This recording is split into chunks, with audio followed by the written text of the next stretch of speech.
End gold buyers, మీ కష్టాల్లో నమ్మకమైన మీ ఆత్మీయ నేస్తం.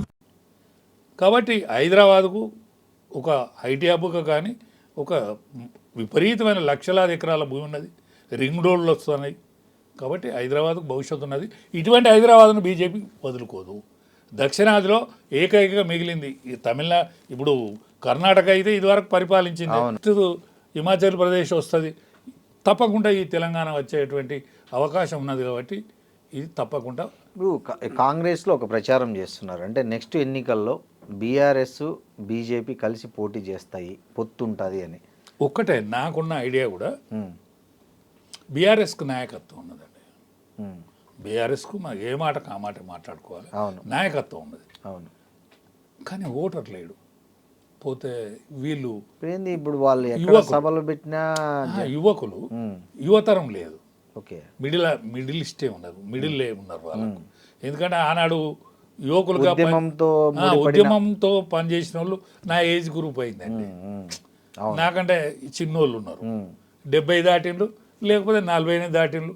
ఓని పెళ్ళని చచ్చిపోయింది, ఓనికి పక్షవాతం వచ్చింది, ఒకనికి బిడ్డ పెళ్ళి కాలేదు, ఇంకోని బిడ్డ పెళ్ళి అయితే ఇడిచిపెట్టిండు.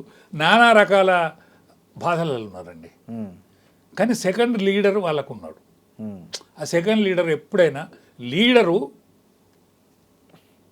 ఒడ్డుపోతాడు, దరిగట్టుకున్నదాన్ని పట్టుకుంటాడు. కాబట్టి లీడరు దరిగట్టుకున్నదాన్ని పట్టుకుంటారు. నాకు తెలిసి అయితే అన్అఫీషియల్గానైనా అఫీషియల్గానైనా హరీష్ ఉండడండి ఈ పార్టీలో. ఏందండి మీరు ఇట్లా చెప్తారు? చెప్తాను, నేను గ్యారంటీ చెప్తాను.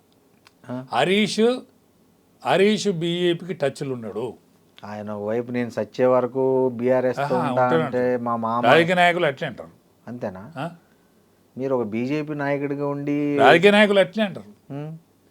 చివరి దానిక మాట్లాడేది ఒక మాట మాట్లాడతాడు. జార్జ్ ఫెర్నాండెజ్ అవిశ్వాసానికి వ్యతిరేకంగా మాట్లాడాడు. ఇప్పుడు హరీష్ రావు గారికి జార్జ్ ఫెర్నాండెజ్ ఆనాడు అవిశ్వాసానికి వ్యతిరేకంగా మాట్లాడి తెల్లారి అవిశ్వాసానికి అనుకూలంగా ఓటేసిండు. ఇప్పుడు నాయకుడు హరీష్ కావాలి వాళ్ళకు. కేటీఆర్ ఇవ్వాలండి. ఇది రాజ్యమా? ఇదేమన్నా రాజకుటుంబమా? ప్రజాస్వామ్యమా? రాజకుటుంబమా? అసలు టీఆర్ఎస్ నీదా? టీఆర్ఎస్ ఉద్యమకారులది. డప్పు కొట్టినోడు, డోలు కొట్టినోడు, దెబ్బలు పడ్డోడు, పాట పాడినోడు, జెండా కట్టినోడు, వీళ్ళందరూ కలితే కదా ఉద్యమకారులు. ఇప్పుడు బడిపంతులు సబ్బండ జాతులు అందరు కలిస్తే నీకు టీఆర్ఎస్ అది. అందుకనే అది ఆయన తెలివిగా ఇక టీఆర్ఎస్ని దీన్ని ఖతం చేయాలి, బొందబెట్టాలని దాన్ని బీఆర్ఎస్ చేస్తే బీఆర్ఎస్ ఆయనను బొందబెట్టింది.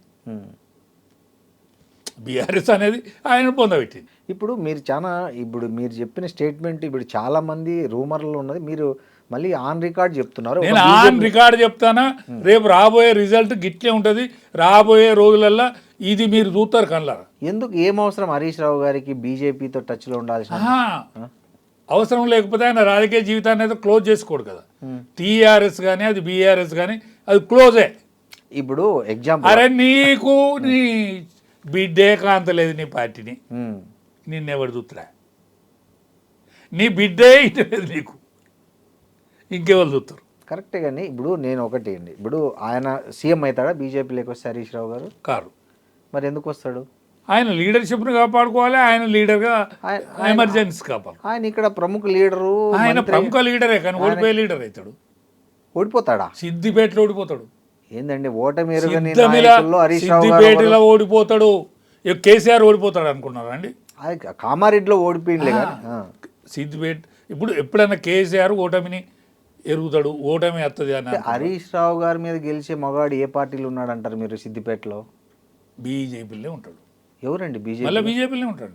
ఒక పోరాడికి వెళ్తాడండి, ఒక పొలగాడికి వెళ్తాడు. అంటే కామరాజ్ నాడర్ను 20 ఆనాడు ఓటు వచ్చిన పిల్లగాడు గెలిపించండి, ఎంపీ అయ్యిండు కామరాజ్ నాడర్. అవునులే, ఆయన పెద్ద కాంగ్రెస్ లో స్టాల్వార్డ్. అవును. ఎందుకంటే రోజు అట్లే ఉంటుందండి. కాదండి, ఇప్పుడు ఇక్కడ చూడండి, తగిన నిర్ణయాలు తగిన సమయంలో తీసుకోనోడు ఎవడైనా కరెక్ట్. ఇప్పుడు అంటే బీజేపీ వ్యక్తి, ఒక సాధారణ బీజేపీ వ్యక్తి చేతిలో ఓడిపోయిన హరీష్ రావు మళ్ళీ బీజేపీలో చేరుతాడంటారా? నేనేమంటానంటే ఒకవేళ ఆయన చేరడా ఆయన ఇష్టం. చేరకుండా ఆయన రాజకీయ జీవితం క్లోజ్. చేరితే ఒక ఎలుగు ఉంటుంది, లేకపోతే క్లోజ్. నెక్స్ట్ భారత రాజకీయాలలో రాబోయే శకం తెలంగాణలో బీజేపీ శకం అండి. ఇవాళ అన్ని ఎన్నికల ప్రచారం జరిగిన తర్వాత ప్రధానమంత్రి గారు వచ్చిండ్రు, రాజ్నాథ్ సింగ్ గారు వచ్చిపోయినారు. ఇవాళ ఆల్ ఇండియా అధ్యక్షుడు ఇవాళ హైదరాబాద్లో 2 రోజులు మకాం ఎత్తాడు, వరంగల్లో 1 రోజు ఉంటాడు. అంటే ఇప్పటి నుంచి ఎన్నికలు అయ్యే వరకు ప్రతి ఒక గొప్ప నాయకుడు కానీ ప్రతి కేంద్ర కేబినెట్ మంత్రి కానీ వస్తారు. కేంద్ర కేబినెట్ షెఫ్లింగ్లో కూడా సరి అయిన స్థానం తెలంగాణ వాటా పెరుగుతుంది. కాదు రజయ్ గారు, నాకు ఒక డౌట్ వస్తుంది. ఇప్పుడు కవిత గారేమో, కల్వకుంట్ల కవిత గారేమో హరీష్ రావు, రేవంత్ రెడ్డి ఇద్దరు ఒకరే టచ్లో ఉన్నారు, ఫ్లైట్లో కలుసుకొని అన్నీ మాట్లాడుకుంటారు అని ఆమె అంటది. మీరేమో ఆయన బీజేపీకి టచ్లో ఉన్నాడు. ఒకటేనండి, ఎవ్వరు బీజేపీ టచ్లోకి పోకపోతే వాళ్ళ రాజకీయ జీవితం క్లోజ్. కవితదేమి లెక్క అండి, కవిత కేసీఆర్ కూతురు కాబట్టి మాట్లాడుకుంటాను మనం. ఒక పార్టీ అధ్యక్షురాలండి. అరే ఒక పార్టీకి 4 పైసలునే కాబట్టి నువ్వు పార్టీ పెట్టినావు. ఇప్పుడు నన్ను కూడా పార్టీకి అధ్యక్షుని కమ్మన్నారు ఎవరు, ఇప్పుడు మన పవన్ కళ్యాణ్ పార్టీకి. నా దగ్గర ఏం లేదు కాబట్టి పోలే, నా దగ్గర పైసలు లేవు కాబట్టి నేను పోతే పెద్ద నాయకుని, నేను నాయకునిగా గుర్తింపు ఉన్నది. ఇప్పుడు ఆమె పెట్టిన పార్టీకి ఏమీ విలువ ఉండదు. జనాలు భారీగా వస్తున్నారు అని చెప్తున్నారు. అసలు ఆమె ఎక్కడికి వెళ్ళినా ఊదుగాలది పీరు లేవు. అది ఆమె ఏదన్నా గౌరవప్రదంగా కాంగ్రెస్ తోటి ఇప్పుడే అటాచ్మెంట్ అయ్యి ఈ స్థానిక సంస్థలలో ఎమ్మెల్సీ ఇట్లా అయితే మంచిది. పార్టీకి విలువ ఉండదంటారు, ఏముండదు, ఆదరణ ఉండదంటారు. కేసీఆర్ కూతురు కాబట్టి ఆ పార్టీ గురించి మాట్లాడుకుంటాను. మీలాంటి వాళ్ళు ఫోకస్ ఇస్తాను, ఇంకెవరైనా ఫోకస్ ఇస్తాడు, పత్రిక వాళ్ళైనా ఎవరైనా. కేసీఆర్ బిడ్డ కాబట్టి. ఇప్పుడు ఆమె ఎందుకు బయటకు వచ్చిందంటారు? ఇప్పుడు ఆమె అన్ని రోజులు అట్లుండి నాకు తెలిసి ఏంటంటే కేసీఆర్ ఆస్తి మనవని పేరు మీద కోడల పేరు మీద రాసిచ్చిందండి. అంటే కేటీఆర్ గారి భార్య కొడుకు పేరు మీద ఇద్దరి పేరు మీద రాసిచ్చినాకనే అందులో ముఖ్యమైన వాళ్ళు నాకు ఎప్పటికీ సమాచారం చెప్తారు, ఎందుకంటే అనేక సంవత్సరాలు కలిసి ఉన్నాం కదా. సో వాళ్ళ పేరు మీద రాసిచ్చినందుకు ఈమె కోపం వచ్చిందంటారా? ఆ లెటర్ అదే, వాళ్ళ అమ్మకి ఇచ్చిన లెటర్ అదే. ఏమని? నాదేదో తేల్చుండనే అమెరికా పోయింది, తేల్చలేదు కాబట్టి అమెరికా నుంచి రాగానే దయ్యాలు ఉన్నాయి ఆ పార్టీలో అని చెప్పింది. ఆస్తి గొడవ తప్ప అస్తిత్వం గొడవ కాదు. ఆమెకి ఏం తక్కువైందండి? ఆమె కేసీఆర్ గారు బతుకున్నట్లు ఆస్తులు పంపకాలు చేసేసారనే మీరు అయిపోయింది. ఎందుకు, ఏమంత అత్యవసరం వచ్చింది? ఇక గట్లే ఉంటుంది. ఇదంతా పాపో సొమ్ము, ఎవరిని నిమ్మలంగా ఉండనిది. కేసీఆర్ నిమ్మలంగా ఉండనిది, ఆ మిగతా సొమ్ము తిన్నోని ఎవరిని నిమ్మలంగా ఉండనిది. కవిత కూడా నిమ్మలంగా ఉండదు. ఎవ్వరు చరిత్రలో యావత్ భారతావనిలో ఇటువంటి అవినీతి సొమ్ము ఎవరైనా నిద్రపట్టనిచ్చిందా? అటల్ బిహారీ వాజ్పేయి గారు ఎంత చరిత్రాత్మకమైండు. ఇప్పుడున్న ప్రధానమంత్రులలో చూడండి, మీరు చూడండి, ఆల్ ఇండియాలో జరిగిన పరిణామాలన్నీ చూడండి. ప్రజల సొమ్ము ఉచితార్థంగా తిన్నోడు ఎవడు నిమ్మలంగా చావాలి. సో అయితే బీఆర్ఎస్ బీజేపీ పొత్తు అనేది ఉండదంటారు? ఉండదు. కానీ హరీష్ రావు బీజేపీలోకి వస్తాడంటారు. అవకాశం ఉన్నది. అంటే గెలిచి వస్తాడా లేకపోతే గెలవకుండా? ఒక్కటేనండి, నేనేమంటానంటే హరీష్ రావు రాకపోతే హరీష్ రావు అనుచర వర్గం ఎవ్వడు ఉండడండి. ఓటు ఎటు పడుతుందో అటు పోయి నిలబడతారు అంతే. కానీ రేవంత్ రెడ్డి గారు 2031 వరకు నేనే ముఖ్యమంత్రి అంటున్నారు. 2041 వరకు కూడా ఉంటాడు ఆయన. ఎట్లా? ఆయన అనుకుంటాడు కాబట్టి ఉంటాడు, ఆయనే అనుకుంటాడు. లేదండి, లేదు, నెక్స్ట్ ఎన్నికలలో ఓట్లు అయితే కదా ఎవడన్నా. కాదు, నిలబడేతోడు దొరకాడు కాంగ్రెస్ పార్టీకి.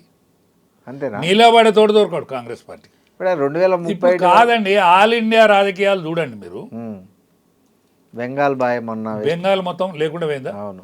పోయినాక 20 మంది పోయిందా? అవును అవును. ఇప్పుడు శివసేన పార్టీ పోయిందా? పోయింది. మహారాష్ట్ర పరిస్థితి అదే. మహారాష్ట్రలో నీకు శరద్ పవార్ పార్టీ పోయిందా? పోయింది. ఏమున్నా ఉత్తరప్రదేశ్ పార్టీ కదా ఊగిసలాడేది. అవును. అందులో కూడా రేపు మాపం ఖతం అవుతుంది. ఇప్పుడు ఖచ్చితంగా మహిళా బిల్లు పాస్ అవుతుంది. జమిలీ ఎన్నికలు కూడా పాస్ అవుతాయి. సో రేవంత్ రెడ్డి గారు కూడా బీజేపీలోకి వస్తారని ఒక ప్రచారం నడుస్తుంది బయట. సరే ఆ ప్రచారం అయితే ఉంది, ప్రచారం ఎంత మటుకు నిజం అవుతుంది అనేది వేరే ముచ్చట. ఎవడైనా ఆస్తిత్వం కోసం పోరాడతాడండి. వాని ఆస్తిత్వం కాదండి ఇప్పుడు అంతా ఆయన కాంగ్రెస్ అయితే కాదు కదండి. కరెక్టే, కానీ రేవంత్ రెడ్డి కాంగ్రెస్ కాదు కదా. రేవంత్ రెడ్డి కాంగ్రెస్ కాదు, కానీ కాంగ్రెస్ అధికారంలో తేవడంలో ఆయన కృషి చాలా ఉంది. ఆయన కృషి లేదు. ఆ? కేసీఆర్ వద్దనుకుంటే వచ్చింది పార్టీ. ఓహో, కేసీఆర్ నాకు ఇక చాలు. కేసీఆర్ అన్యోకాని కేసీఆర్ అని తోడు వద్దురో అని తెలంగాణ ప్రజలు అనుకుంటే, ఓకే వద్దురో అనుకుంటే కాంగ్రెస్ వచ్చింది. కాంగ్రెస్ను ఆయన కేంద్రంలో ఏం వీక్నెస్ ఉన్నదో అది చదువుకున్నాడు. ఇప్పుడు తెలంగాణ ప్రజలు కాంగ్రెస్ మన బీఆర్ఎస్ వద్దురు అనుకున్నప్పుడు బీజేపీని ఎందుకు ఆనాడు బీజేపీకి ఓటు ఎత్తే మురిగిపోద్దనే భయపడ్డారు. దెబ్బన మురిగిపోతుందో అని భయపడ్డారు. మళ్ళీ వాడెత్తే ఎట్లా ఉండకూడదు, కేసీఆర్ అని తోడెత్తే ఎట్లా ఓకే అని ఆ భయంకు. ఓహో, అప్పుడు అంటే బీజేపీ వాడు కాంగ్రెస్ వాడు పరారండి. 4-5 రోజులప్పుడే పరారండి క్యాండిడేట్. ఎవరు దొరకలే, దొరకకుండా ఓట్లు ఇచ్చారు. అవునవును కరెక్టే, డబ్బులు పంచలేదు, వాడు దొరకనేలే. అవును కొంత పరారు కేసులు ఉంటారు. ఓకే, ఈసారి అయితే మరి మీ టికెట్ అడిగే వాళ్ళు ఉంటారంటారా కాంగ్రెస్లో? అడిగినా కూడా ఓడిపోవుడే. అడిగినా కూడా ఎందుకు అంత అంటే కాదండి, అంత వ్యతిరేకత ఎందుకు వచ్చిందంట? ఆల్ ఇండియాలో వచ్చింది వ్యతిరేకత, నీకు ఇక్కడ వచ్చింది కాదు. ఆల్ ఇండియా ఆయన సన్న బియ్యం ఇస్తున్నాడు, హైదరాబాద్ ఆయన సన్న బియ్యం అనేది కేంద్రం ఇస్తుందండి. ఇక్కడ పంపిణీ విధానం రాష్ట్రం చేతులు ఉంటుంది కాబట్టి పంపిణీ వీడియో ఇస్తాడు. కానీ ఈ ప్రజలు ఎడ్డోళ్ళు కాదండి. ఇప్పుడు ఈ పాలన, ఇప్పుడు రేవంత్ రెడ్డి పాలనకు కేసీఆర్ పాలనకు ఏమని చెప్తారు తేడా మీరు వాళ్ళు చెప్తే? కేసీఆర్ పాలన బెస్ట్. అవునా? రేవంత్ రెడ్డి పాలన మొత్తం సర్వనాశనం అయినది. ఏం చేసిండు సర్వనాశనము? ఇప్పుడు ల్యాండ్ ఆర్డర్ లేదు ఇక్కడ. ఇప్పుడు అన్ని మంత్రిత్వ 3 మంత్రిత్వ శాఖలు ఆయనకి 3 మంత్రిత్వ శాఖలు ఫెయిల్ అయ్యాయి. ఇప్పుడు 8వ తరగతి చదివినోని కూడా ఎక్కాలత్తలేవు. ఆ పరిస్థితి ఉన్నది. సో దానికి రేవంత్ రెడ్డి బాధ్యత అంటారు. అంతే కదా, విద్యాశాఖ మంత్రి నువ్వు బాధ్యత వహించద్దా? నీకు హోమ్ మినిస్టర్ ల్యాండ్ ఆర్డర్ బాగానే ఉంది కదా, అంటే పోలీసు వాళ్ళ చేతులున్నది బతుకు. పోలీసు వాళ్ళు కొట్టి పైసలు తీసుకుంటాను. ఎవరిని? జనాన్ని. నేను ఒక స్టేట్మెంట్ ఇస్తే 10 లక్షల రూపాయలు ఆగినాయి. నేను ఒక మీ దగ్గర మీ అసలు వీడియోలో మాట్లాడినాను. అంటే ఎక్కడ, ఏ పోలీసులు? మా దామెర పోలీస్ స్టేషన్ ఉండే. ఎవడో ఒక జీతగాడు చచ్చిపోయాడు. జీతగాడు చచ్చిపోతే వాడిని ఆసామిని కొట్టి 10 లక్షలు రాయించుకున్నారు కేసు పోలీసులు. నేను సోషల్ మీడియాలో మాట్లాడితే ఆగింది. ఆగిందండి. సో ఇప్పుడు మొత్తం పోలీస్ దందా నడుస్తుంది. ఒక్కటే కాదు, నేను అంతటి తిరుగుతా కదా. అవును, అందరితో తెలంగాణలో అందరితో సంబంధాలు లేదు. అందరి ఫోన్లు కొట్టినా కూడా కట్టినా. సో ఇప్పుడు రేవంత్ రెడ్డి మీద వ్యతిరేకత వచ్చింది, బీఆర్ఎస్కి అనుకూలంగా మారుతుంది కదా మామూలుగా అయితే? ఎంత మాత్రం మారదు. ఎందుకంటే బీఆర్ఎస్ పార్టీని చూసింది ఇది వరకు 10 ఏళ్ళు చూసింది. ఇప్పుడు వాళ్ళు చెప్పేది ఏంటంటే కేసీఆర్ నయం చాలా రేవంత్ రెడ్డి పాలన కంటే అని అనుకుంటున్నారని. వాళ్ళ ఏం అనుమానం లేదు. కేసీఆర్కును రేవంత్ రెడ్డికి లెక్క పెట్టినప్పుడు కేసీఆర్ నయం. ఓకే, కానీ ఆల్ ఇండియా లెవెల్ను ఈ 2 పార్టీలను చూసిన లెవెల్ చూస్తే అన్నో కానీ ఈసారి మనం బీజేపీని గెలిపించాలనేది ప్రజలలో వచ్చిందండి. తెలంగాణ ప్రజలలో వచ్చింది. యువతరం అందులో యువతరం అంతా మొన్న అక్కడికి వచ్చి పార్టీ వ్యతిరేకంగా ధర్నా చేశారు. జనతా కాక్రోచ్ పార్టీ అంతా హైదరాబాద్. అదొక మీడియాల పన్నాగం. ఓకే, నేను చెప్పొద్దా? మీకు తెలియని ఉన్నాయి కానీ దాంట్లో మీరే అన్నారు రేవంత్ రెడ్డిని ఎదుర్కోవడానికి కేసీఆర్ బీజేపీతో చేతులు కలపాలని చూస్తున్నారని. తప్పులేదు. ఆయన గౌరవమైన ముగింపు కావాలంటే కలిపి రేవుగురు తెచ్చుకోవాలి ఆయన, లేకపోతే రేవు తప్పుతాడు. ఇప్పుడు మరి బీఆర్ఎస్ బీజేపీ కలిస్తే మరి ముఖ్యమంత్రి కేసీఆర్ అవుతాడు, కానీ కేసీఆర్ ఎందుకు అవుతాడండి? కేసీఆర్ అయిపోయింది. ఆయన బీజేపీ ముఖ్యమంత్రి కేసీఆర్ అయిపోయిందండి. కేసీఆర్ అనేది ఆ యుగం అయిపోయింది. అదొక స్వప్నం. ఓకే, అది స్వప్నం. మరి నెక్స్ట్ కేటీఆర్ను ఉన్నాడుగా లైన్లో. కేటీఆర్ ఎందుకు అవుతాడండి? కేటీఆర్ ఆయన వర్కింగ్ ప్రెసిడెంట్. కానీ అది వాళ్ళ పార్టీ గెలిచినప్పుడు ఆయన ముఖ్యమంత్రి. వాళ్ళ పార్టీకి వెళ్తే ఆయనే ముఖ్యమంత్రి అండి ఇప్పటికీ. వాళ్ళ పార్టీకి వెళ్తే మంచిదే, గెలువనండి, రమ్మనండి ఎన్నికలకు. జ్వరం పుడుతుంది ఎవరికి, ఎవరికైనా. ఆల్ ఇండియాలో జ్వరం పుడుతుందండి. అఖిలేష్ యాదవ్ కంటే గొప్పోడు అయితే కాదు కదా, లల్లు ప్రసాద్ కంటే గొప్పోళ్ళు అయితే కాదు కదా, వీళ్ళైతే అంతకంటే గొప్పోళ్ళు అయితే కాదు కదా. ఇప్పుడు నీకు స్టాలిన్ కంటే గొప్పోడు కాదు కదా. ఒక సామాన్యుడు వచ్చి కారు డ్రైవర్ కొడుకు గెలిచిండండి పార్టీలో, వంట మనిషి గెలిచిందండి బెంగాల్లో. మంత్రి కూడా అయింది. అరే మంత్రి అయిందంటే నీకు ఆల్ ఇండియా రాజకీయాలలో మార్పులు ఊపు తెలుస్తుంది కదా. అచ్చా మనకు తెలియదండి, మన లెవెల్ అంతా మనం వేరే దిక్కుంటాం, ప్రజలు వేరే దిక్కుంటారు. సో వచ్చే ఎన్నికల్లో ప్రధాన పోటీ తెలంగాణలో ఎవరెవరు ఏ పార్టీల మధ్య ఉందంటారు? బీజేపీ మధ్య, కాంగ్రెస్ మధ్య ఉంటుంది. బీఆర్ఎస్ అంటే సోదులు కూడా ఉండదు. ఏందండి అసలు అంత పెద్ద పార్టీ, అంత పెద్ద నిర్మాణం. నేను అందులో పనిచేసిన 10 సంవత్సరాలు, 20 సంవత్సరాలు పనిచేసిన. మీరు అన్నట్లు ఎన్నో అభివృద్ధి కార్యక్రమాలు చేశారు. నేను 20 సంవత్సరాలు అలానే పనిచేసిన. మరి ఇప్పుడు ఎందుకు జనం పొలోమని వస్తున్నారు బీఆర్ఎస్ పార్టీల మీటింగులకి? వస్తారు, వచ్చే లెక్క ఉంటుంది దానికి. ఏం లెక్క? దానికో లెక్క ఉంటుంది. పార్టీలు మీటింగులు సక్సెస్కు లెక్క ఉంటుంది, జిందాబాద్కో లెక్క ఉంటుంది. అంటే మీరు రేటేనా మీ ఉద్దేశం? అంతే రేటే. ఆనాటి బీఆర్ఎస్కు, ఆనాటి టీఆర్ఎస్కును ఈనాటి బీఆర్ఎస్కు తేడా ఏంటంటే దేని లెక్క దానికి ఉంటేనే నడుస్తుంది ఇది. సో మీకు ఈటెల గారితో బాగా అనుబంధం ఉంది. అవును, ఒక పెద్దన్నలాగా మిమ్మల్ని చూస్తారు ఆయన. అవును. ఆయన ఇక్కడ ఇమడలేకపోతున్నాడు బీజేపీలో, ఆయన్ను ఓర్చుకోలేకపోతున్నారు, ఆయన్ను తొక్కడానికి అన్ని రకాలుగా ప్రయత్నాలు జరుగుతున్నాయనేది ఆయనకు ఉంది, ఆయన అభిమానులకు అనుచరుల్లో కూడా ఉన్న ఒక అసంతృప్తి. ఇది ఎంతవరకు నిజమంటారు? సరే, ఆయనకు ఒత్తిడి ఉన్నమాట నిజం, కానీ ఆల్ ఇండియాలో ఆయనకు రెస్పెక్టు విలువ ఉన్నమాట నిజం. ఆల్ ఇండియా పార్టీలో అమిత్ షా గారి దగ్గర కానీ మోడీ గారి దగ్గర కానీ ఆయనకు రెస్పెక్ట్ ఉన్నమాట నిజం, ఆయనకు విలువ ఉన్నమాట నిజం, ఆయనకు నమ్మకం ఉన్నమాట నిజం. ఆయన ఏ పరిస్థితులలో పార్టీకి ఎన్నడూ కూడా దూరంగాడు. ఈ పార్టీలనే ఆయన రాబోయే రోజులలో ఒక మంచి లీడర్గా వనకెక్కుతాడు. ఇప్పుడు మొన్న పోస్టర్లు బీజేపీలోనే బీసీల మధ్యనే పొసగట్లేదు. ఒక్కటేనండి, యాచక శత్రువు. బుచ్చగానికి ఎవరు శత్రువు అంటే బుచ్చగాడే. వీణ్ణి ఎగదోలే చేస్తారు, చేయించేటోళ్ళు కూడా వాళ్ళే ఉంటారు.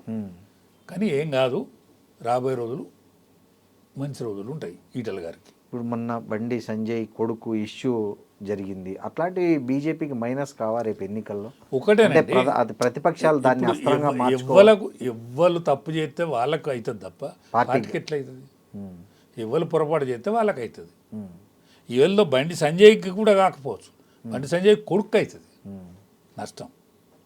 సరే, ఆ సంజయ్ కన్నా కొడుకు కాబట్టి ఆయన కూడా కొంత నష్టం జరుగుతుంది వ్యక్తిగతంగా. ఓకే, ఆ వ్యక్తిగతంగా జరిగే నష్టాన్ని ఆయన పూడ్చుకునే స్థితికి పోవాలి. ఇప్పుడు మీరు ఇందాక ఓ మాట అన్నారు, తెలంగాణలో బీసీల్లో బాగా చైతన్యం ఉంది, నగరాల నుంచి పల్లెల వరకు బీసీలంతా ఒక స్పృహతో ఉన్నారు అన్నారు. అవును, మరి బీసీల పేరుతో కూడా తెలంగాణలో పార్టీలు వచ్చాయి, మరి వాటికి ఆదరణ ఉండదంటారా? ఒక్కటేనండి, జాతీయ రాజకీయాలలో ఆదరణ, జాతీయ రాజకీయాలలో ఒకటోసారి, రెండోసారి, మూడోసారి ఒక బీసీ ప్రధానమంత్రి అయిండు భారతదేశంలో ఇన్నేళ్ళ స్వాతంత్రంలో. ఎప్పుడన్నా అయిందా అండి? లేదు. ఎన్నడన్నా, ఎవ్వలన్నా, ఒక్కసారన్నా లేదు.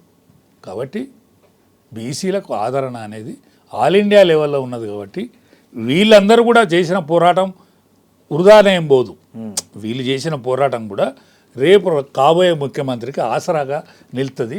వీళ్ళ అస్తిత్వం కూడా దక్కించుకునే తీరుగా వీళ్ళు కూడా వ్యవహరిస్తే మంచిది అనేది నా ఆలోచన. ఇప్పుడు పోయినసారి కూడా బీజేపీ బీసీ ముఖ్యమంత్రి నినాదంతోనే ఎన్నికల్లోకి దిగింది, కానీ ఎక్కడ దాని ఇంపాక్ట్ ఒక్కటేనండి. పోయినసారి ఒక్కటే పొరపాటు జరిగింది ఎక్కడంటే, దగ్గరికి వచ్చినాక మాట్లాడే వరకు దబ్బున మురిగిపోద్దో ఏమో, మళ్ళీ కేసీఆర్ మళ్ళీ ముఖ్యమంత్రి అయిద్దో, ఆ కుటుంబం రావద్దనే ఆలోచనతో ప్రజలు పసిగట్టి ఓటేయాలి, అంతే. మురిగిపోద్దనే భయంతో. సో ఈసారి ఆ క్లారిటీ ఉంటుందండి, ప్రజలకి క్లారిటీ ఉంటుంది. ఓకే, రాజయ్య గారు బీజేపీలో నెక్స్ట్ ప్రభుత్వంలో బీజేపీ మీరు అన్నట్లు అధికారం లేకొస్తే ఏంటి రాజయ్య గారు? నేను ఏం కానక్కర్లేదండి. నేను ఒక బీసీ ముఖ్యమంత్రిని. బీసీ ముఖ్యమంత్రి నా పేడ మొత్తే నేను సంతోషపడతానండి. నేను చనిపోయినాక ఆయన వచ్చిన భుజం అంతే నేను సంతోషపడతాను. అంతకంటే ఎక్కువ ఏం కోరుకుంటలేనండి. పదవులు ఏమొద్దు. ఆ కండువా కప్పుకోవాలి. వాళ్ళందరూ నన్ను దాన సంస్కరణలలో వాళ్ళు పాల్గొంటే సరిపోతుంది. అందుకనే ఇంత స్వేచ్ఛతో ఇంత స్వతంత్రంతో మాట్లాడారు. ఈ మళ్ళీ మీరు బయటకు వచ్చేసిన తర్వాత మీకు కేసీఆర్కి మధ్య ఎలాంటి రాజీ ప్రయత్నాలు కలిసి మాట్లాడడం కానీ ఎవరో మధ్యవర్తులు వచ్చి నాతోనే హరీష్ మాట్లాడతాడు, ఒకసారి కేటీఆర్ కూడా మాట్లాడాడు, లీడర్లు అందరూ మాట్లాడతారండి. ఏం మాట్లాడారు మీతో? ఎందుకు అట్లా మాట్లాడుతావు మా నాన్న గురించి అన్నారా కేటీఆర్ గారు? కేటీఆర్ ఏం అనలేదు, మీ ఆరోగ్యం ఎట్లున్నదన్నా అని అన్నాడు. నా ఆరోగ్యం మంచిగానే ఉన్నది కానీ ఆయన బతకనీయలే అని నేను చెప్పిన. ఆయన మాత్రం చంపకుర్రి ఇట్లా చేసి ఆయన బతకనీయలే అని చెప్పిన. హరీష్ అన్న అయితే ఎప్పుడు కలిసినా కూడా అన్న బాగా తిట్టుతానవే, తిట్టకే నీకే తిప్పలవుతుంది, మళ్ళీ అడ్జస్ట్మెంట్ చేసి నువ్వే ఇదని అంటాడు. ఆరోగ్యం జాగ్రత్త ఇది అని చెప్తాడు. అడ్జస్ట్మెంట్ చేసి చూడంటే అర్థం కాదు. అదే రాబోయే రోజులు ఎట్లుంటాయో ఎట్లా పోతాయో అని అంతే. మీ మంచి గోరి మీ వెల్ విషర్గా, నా వెల్ విషర్గా మళ్ళీ నువ్వు నీకే తిప్పలు అవుతుంది ఇదంతా అడ్జస్ట్మెంట్ చేయడం. నువ్వు అందరు వెల్ విషరు, నువ్వు ఎక్కువ తిట్టకన్నా ఇదని అంటాడు. ఇప్పుడు బీఆర్ఎస్ పవర్ లేకొస్తే ఎవరికి సీఎం అయ్యే అధికారం ఉంది, అర్హత ఉంది? ఒకవేళ ఇప్పుడు బీజేపీ రాక కాంగ్రెస్ అనేది అయితే ఇక రానే రాదు. ఒకవేళ బీఆర్ఎస్ కనుక పదవిలోకి వస్తే హరీష్ రావుకే అవకాశం ఉంటుంది. చేస్తారా ఆయన సీఎంగా? అది ఇంత మాత్రం రాదు. ఒకవేళ అత్తే ఆయనకే అవకాశం ఉంటుంది అంటే. కేటీఆర్ ఏం చేస్తారు ఇప్పుడు? ఏమీ చేయలేడు. గమ్మున పదవి వదిలేసి సైలెంట్గా ఉంటారు ఆయన. కానీ బీఆర్ఎస్ అనేది ఇక గడిచిపోయిన కాలం. బీఆర్ఎస్కి ఎవడు ఓటేస్తాను సిద్ధంగా లేడు. సిరిసిల్లను గెలువు అని ఆయనను చూద్దాం. మీరు చెప్పేది హరీష్ రావు సిద్దిపేటలో గెలిచలేడు, లేడండి. కేటీఆర్ లేదు. వీళ్ళు బీజేపీకి వీళ్ళని తీసుకోరా బీజేపీ ఇష్టం. కానీ వీళ్ళు బీజేపీ జెండా పట్టుకుంటేనే వీళ్ళకి వెళ్తారు ఎవడైనా. సో ఫైనల్గా రాజకీయ భవిష్యత్తు ఎలా ఉంటుంది కవితకి, ఆమె పార్టీకి? కవితకి ఏముండదండి. కవిత ఇప్పుడు కాంగ్రెస్తో అటాచ్ అయ్యి ఏదైనా పదవి తీసుకోవాలి. అంటే మరో షర్మిల లాగా కాంగ్రెస్లో కలిసిపోవాలంటే అంతే. వేరే ఆమెకంటూ ఒక లేదు. ఇప్పుడు తమిళనాడు ఎన్నికల్లో కొత్త వాళ్ళకి అవకాశం ఇచ్చినట్లు ఇక్కడ కూడా ఆమె కొత్త పార్టీ ఏమీ కాదండి. ఊదు కాలది పీరు లేవది. ఆమె సీటుకి వెళ్తే నేను చెవు కోసుకుంటా, మెడ కోసుకుంటా చెప్తాను. ఆమె సీటుకి వెళ్ళాను ఒక్క ఎమ్మెల్యేగా. మనం కవిత గెలిస్తే మీరు మెడ కోసుకుంటాను. మళ్ళీ చూడండి ఆమె అసలే చాలా ఫైర్లో ఉన్నారు. ఏం ఫైర్ కాదు ఆమె ఫైరు. ఇప్పుడు మేము ఇద్దరం ఓటర్లు ఇనాగ్రేషన్కి ఇద్దరం పోతాను. అవునా? సో ఆమె కూడా గెలవదంటారు? గెలవదు, అయిపోయింది ఆమె.